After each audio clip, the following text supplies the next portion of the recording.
Welcome back. Another in our series of what's going on in the community. Today we're talking about politics. We're here today with Weston Spivey, currently running for county commissioner in Geneva County, Alabama. When we come back, we're going to talk to Weston about the reasons he's running for that position.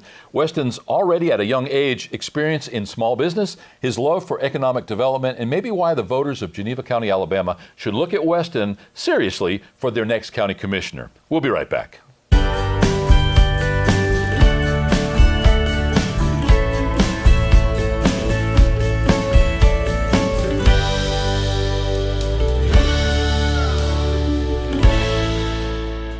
Welcome back. As mentioned, our guest today is Weston Spivey, currently candidate for county commissioner in Geneva County, Alabama. Thank you for taking the time today. You've been hammered by press, I know, ever since you've declared.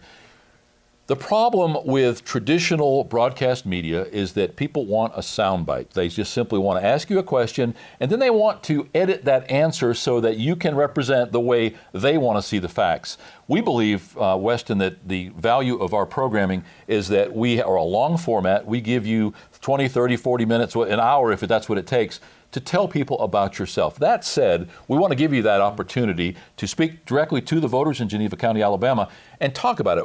Let's start at the beginning. Who is Weston Spivey? How did you come to find yourself here outside of Slocum, Alabama, in Geneva County? And how long have you been in the area? All of that stuff. Yes, sir. I'm 18 years old. I've lived here my whole life. Not yet. Well, to this point, anyway. To this point, I've lived here. I run a small business with my grandfather. I invest in other businesses. We have Alabama's largest bison ranch. We sell meat to retail locations all over the state. I have a great amount of experience in business and economics and managing a budget and making money. And I'm excited to take those qualities to our county commission. Yeah, to be that tender young age of 18, and let me just say it that way because that's what it's all about. I mean, you are 18 years old, what we would consider a young adult, and yet to still at this point have that acumen of business experience, I would imagine, thanks in large part to your parents and to your grandfather, in this case you are partners. Talk about that business experience with your grandfather in the bison business. My grandfather has been such a good influence for me, for my family, for my life, and for helping me find my potential in what I want to do. I've had a lot of experience here on this place, and I've enjoyed running a successful business and being able to help other people at the same time. Unfortunately, I see where our county's going. We have things on dirt roads that we do, and I see our dirt roads going down every day in quality, and I see the dangers it can be for our school bus drivers, and I think instead of talking about it, I need to step up to the plate. And I think more people talk about the problems, but they never step up to the plate. And I just want to be here for the people. I want to be the one that steps up. It's easy, and I think you'll agree, it's easy to point out problems without giving the commensurate possible solutions. That said, on a national level, unprecedented in my lifetime certainly, we are seeing changes in the federal government, starting with the commander-in-chief. I think that people overall are saying, no more business as usual. We're ready for a change. I confess that I don't like everything that our president is doing, but overall I support him 100%, not just because he is the president, but because I think we need change. Do you think that the already strong support that you've found for your candidacy is driven in large part by that philosophy? I think the philosophy is we're tired. I think the people in our county and throughout the nation are tired of the average political correctness. They're tired of the average politician, all these promises, no action. They want to look at a record nowadays. And now if you have a record in business like Donald Trump did with building towers everywhere, golf courses, our nation was comfortable for voting for him. And I haven't achieved anywhere near that. But I do have a record. I have a record here of running a good business, of trying to take care of the community at the same time, of trying to put myself out there in a good direction, Christian leadership. And I think our president resembles that in a lot of ways too. And I think we're going for a new era in this country and our county. We met about a year and a half ago at the Slocum Tomato Festival. At that time, you were 16 years old. We talked for a while, and I got to tell you that you impressed me. I, like many adults, have a tendency probably to be somewhat dismissive of younger people, driven in large part by the fact that most young people can't carry on a conversation, won't look you in the eye, give you a firm handshake, do all of the things that sometimes we expect that really are above and beyond what their age actually dictates. In your case, you blew me away. I got to tell you, at that time you weren't even thinking about political office, but you did tell me about being involved in racing and being involved in buffalo and bison. And for the last year and a half, we've been trying to get together to explore that business prospect, if nothing else. In the interim period, and just last week, I found out that you threw your hat in the ring, were interested in running for this county commission, Geneva County, Alabama position. What led you? I know that you already pointed out that you feel that there are some changes that are necessary. What actually was the kicker? What actually led you to take that leap and make the declaration for the office? The kicker was I was sitting at home on the couch with my mom, and I was talking with her about different things I see going on. And, she said, Weston, you're not doing any good talking about it. And that just kind of set with me for the next couple of weeks. And I seen our road conditions. I seen the outcry, the complaints. We have small businesses on dirt roads that expect traffic so they can stay in business. And when your roads are so rough and they beat you half to death, no one wants to go down them. They're not going to come to your business, And I see so many needs, and I want to get this thing going back in the right direction. What struck me as very interesting, our business is located in Chipley, Florida, in Washington County, Florida. Washington County is very similar to Geneva County, about the same size, about 600 square miles. It's about the same population, around 25,000 people. And I would imagine, and I'm going to find out right now through my question, if we have commensurately the same types of issues. Non-improved roads, unpaved roads, many times pointed to as one of the larger concerns. However, it's also one of the more expensive concerns. Give me the top 3 issues that you see today in Geneva County, Florida. The top 3. I beg your pardon, Geneva County, Alabama. Top 3 issues. I want to see more grant writing. That's one of the biggest things. I think our fire chief, Kyle Hovey, in Fayette, and he's our captain up in Slocum, he does a great job of taking care of his departments through writing grants because he knows we have an insufficient tax base. My biggest thing, too, when it comes to that is our dirt roads.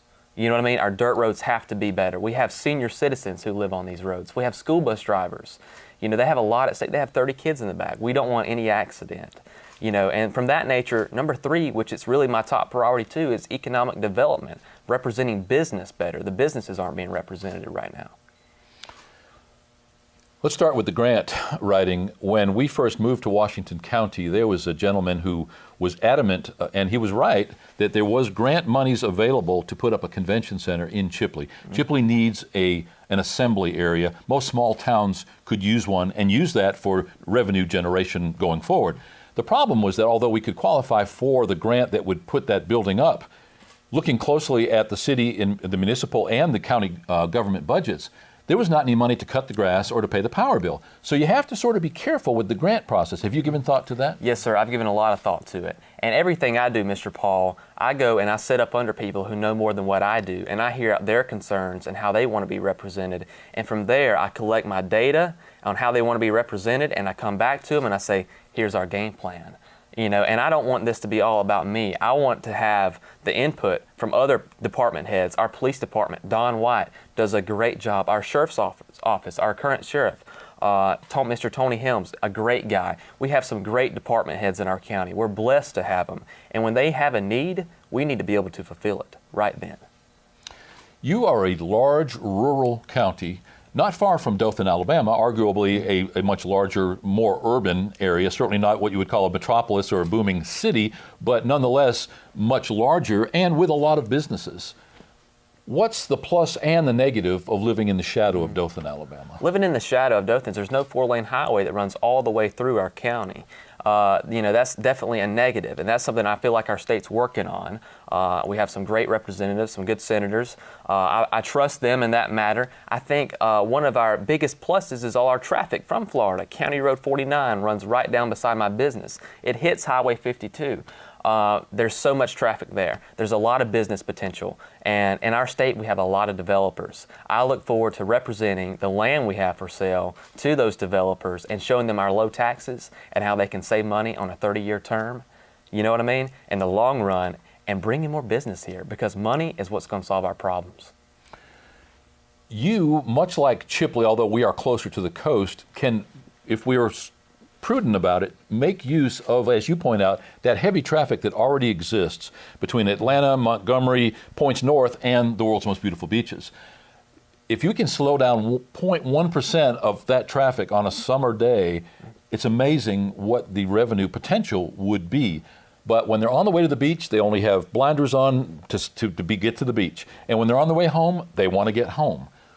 How do you slow them down? How can you make use, and I'm not putting you on the spot here because those are questions that are pretty in-depth. Have you given thought to how you can tap into that stream of people? Yes, sir. We have a great business right down the road here, Ronald Brandon. He runs Fayette Convenience Store. And that convenience store, again, is at that intersection where 103 is running there, 49's going up.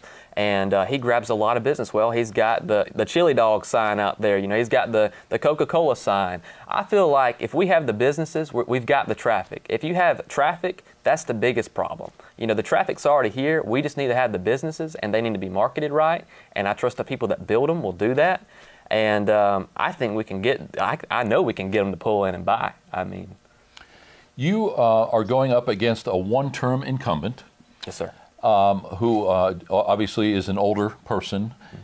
What has been the response of your community in the county, at least that which you've been able to contact person to person, face to face to this point, about your candidacy and going forward? What kind of response are you getting? My incumbent is Mr. Brian Hatton. I have a lot of respect for him. I think he's a great guy, and me running for this position is nothing against him. We're friends. We're having a clean race, and we're having fun at what we're doing. But at the same time, I want to hold the office, so we're trying to have fun with it.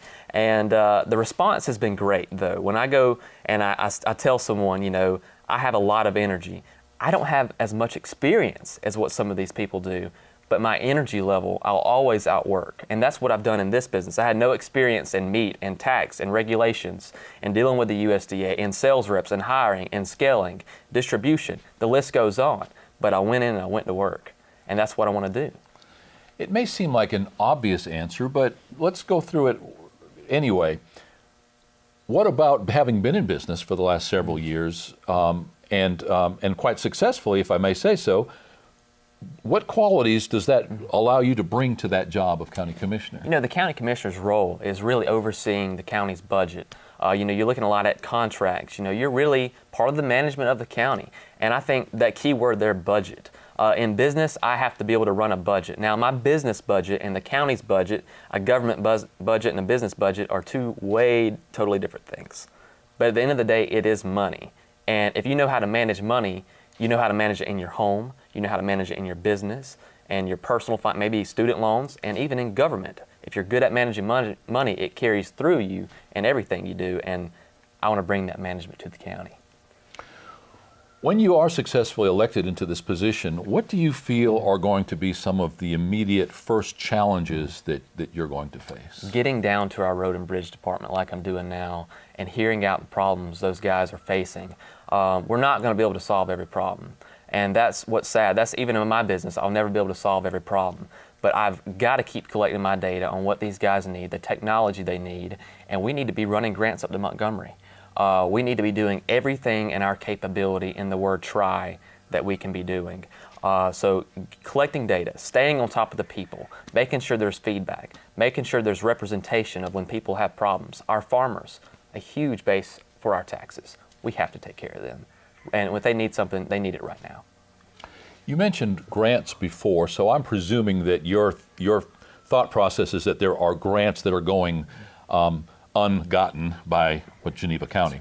That for some reason, somebody or somewhere, there's something falling short, so you're not getting some of the grant money for which you would be, what am I trying to say? Let me start that over again. You mentioned grant as one of your three top priorities.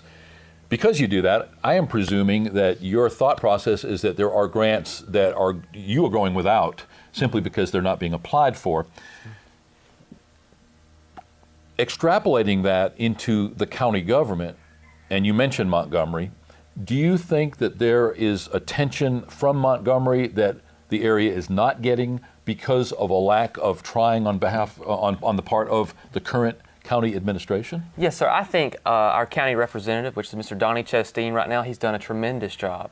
Our Senator Harry Ann Smith, we just got a grant, I think it was last week for $350,000. And those people represent us greatly.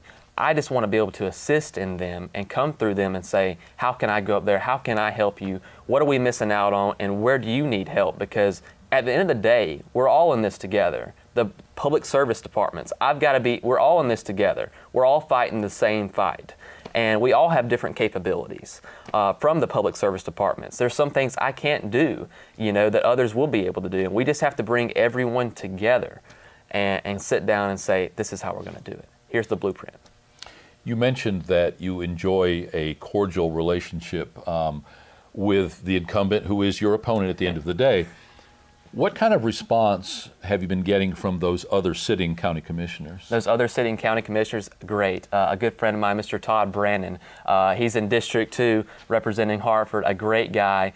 We have some good county commissioners. And I think when you talk about our county commission and in government in general, maybe our county's always looking for better. We're always looking for the next best thing. And, at the end of the day, my incumbent's done a good job.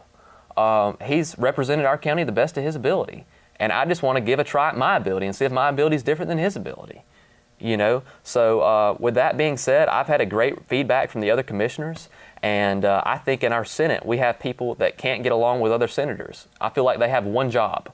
And my one job is going to be able to get along with the county commissioners, our department heads, our senator, our county representative, and bring everyone together and get stuff done. We should not be against each other. By definition, the job description of a county commissioner is not a full-time job. And you could argue that it's not just about going to those monthly meetings. There's an awful lot of phone calls. There's an awful lot of homework that if you don't do, you're not doing due diligence to that job. However, you are self-professed a very busy young businessman. Will your business prevent you from putting the kind of time in necessary to fulfill those county commissioner duties? I decided about a year ago that I was going to put my hat in for this job. And so a whole 365 days just about it, I've been taking steps of being able to get myself kind of out of this business, but I'll still be involved as a county commissioner, but just where I'm not always on the working end where I can show the county more attention. For the most part, I think it's fair to say that nobody likes change. We don't like it when they close our road for repairs. They don't like it when our local supermarket rearranges the shelves because now we don't know where anything is. So by and large, we don't like change.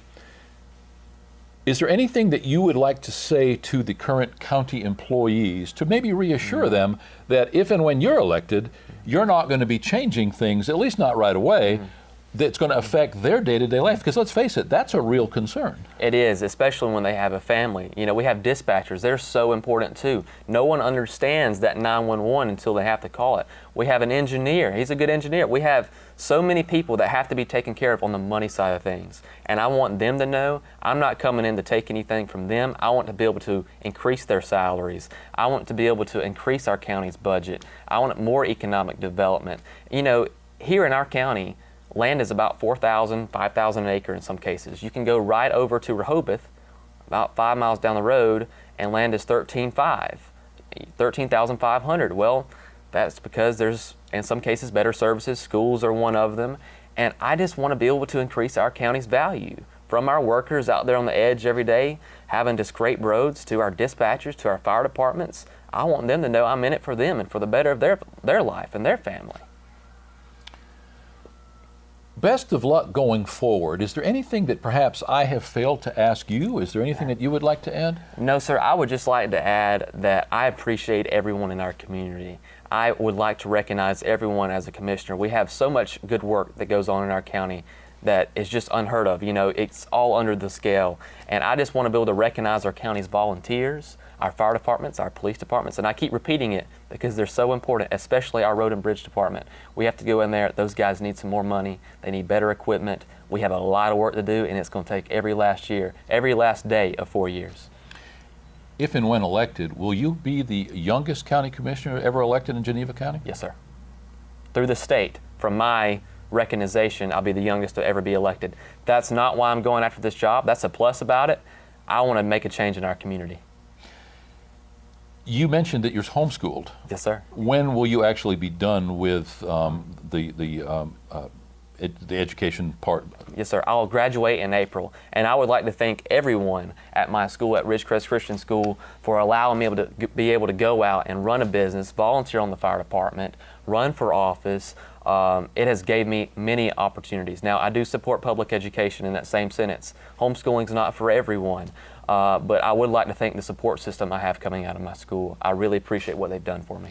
Yeah, and from my point of view as a parent and a grandparent, hats off to your family. That's not an easy thing. No, sir. People sometimes look at it as a free ride, but it's just the opposite. It's much tougher than public education.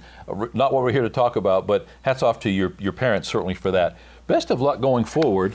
Thank you for taking the time today. And I'd like to reserve the right possibly to revisit maybe between now. When is actually the election take place? June the 5th. And I am so excited for the time. Win or lose, I've had so much fun. This has been a great experience. And like I said, my family has been so supportive, my friends, and everyone that's involved in my life. I think, even God has helped me out so much with what I'm doing in my business. He's guided me in the right direction with this, I feel, and I keep my faith in Him. And I'm blessed to have people like you that can recognize what we're trying to do and get us out there. And I hope I can help the Goulding Agency in any way that I can in future reference. I'm just a blessed man. I don't know what to say. Well, there's nothing else. That is well said. But again, I would like to revisit with you throughout the campaign, maybe get your candid thoughts as you go. I'm sure there's going to be ups and downs and all kinds of in between. So thanks again for taking the time today, and best of luck. Thank you. Here today with Weston Spivey, currently a candidate for Geneva County, Alabama County Commissioner. If elected, Weston will be the youngest, as far as we know anyway, the youngest county commissioner ever elected in Geneva County. Regardless of that, Weston's story is certainly compelling. Hats off to his extended family, his parents and his grandparents, everybody involved who has gotten Weston to the point he's at. Win or lose, this guy is on a fast track to success. It's hard to disagree with me. You can if you want to. We've enjoyed our stay. As mentioned, we're going to revisit with Weston over time and follow this election very closely in Geneva County, Alabama. Thanks for being our guest. Thanks for viewing our show. Again, our opportunity to bring to you news from the community, in this case, our extended community, even though we're Real Florida Magazine, here in Geneva County, Alabama. We'll be right back.